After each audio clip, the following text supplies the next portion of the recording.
Unasema habari yako dokta? Nikamwambia nzuri. Anasema asante sana. Sasa bwana mkubwa, mimi na tatizo moja. Nina miaka 22. Tangu nizaliwe sijawahi kulala na mwanamke. Nimekuwa mtu wa kupiga punyeto. Majuzi kuna lidada likajichanganya, ila cha ajabu uume wangu haukusimama, ulizidi kunyong'onyea. Sijui shida ni nini, naomba unisaidie. So huyu ni mwanaume ambaye amekuwa akijichua kwa muda mrefu na anaonekana ni kijana mdogo. Anasema na miaka 22, jambo ambalo linaumiza sana psychologically ukilitazama, ukilitathmini na kulifikiria. Miaka 22 tayari amepata addiction, hawezi kusimamisha uume. Kapata mwanamke, ameshindwa, uume umeshindwa kuweza kusimama vizuri.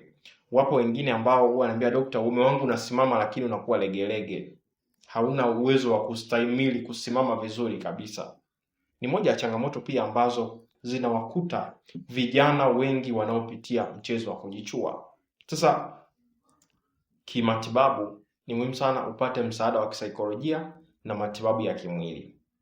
Kama wewe ni mwanaume unapitia changamoto hii kama kijana huyo, wewe bado ni kijana mdogo, umejichua kwa muda mrefu, matibabu yapo. Kwa sababu unapojichua kinachotokea ni kwamba hii sehemu ya juu ya kichwa cha uume cha kwanza wanakwenda kutengeneza ganzi katika hili eneo.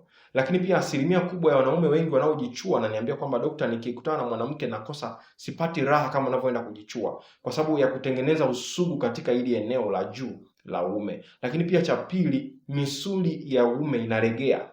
Ile misuli ambayo inamsaidia kuweza kuhimili tendo la ndoa kwa muda mrefu, na yenyewe pia inapata shida ya kulegea. Sasa automatically mwanaume wa aina hii anatakiwa aweze kupata msaada haraka sana wa matibabu, especially kwa yule ambaye amejichua kwa muda mrefu zaidi. Kwa matibabu naomba tuwasiliane katika namba ifuatayo. Ninapenda zaidi unipigie kuliko kunitumia message WhatsApp au kutuma message ya kawaida. Napenda zaidi unipigie 0765493645 0765493645. Dr. Kuboja, suluhisho la mahusiano yako, suluhisho la afya yako. Bye bye.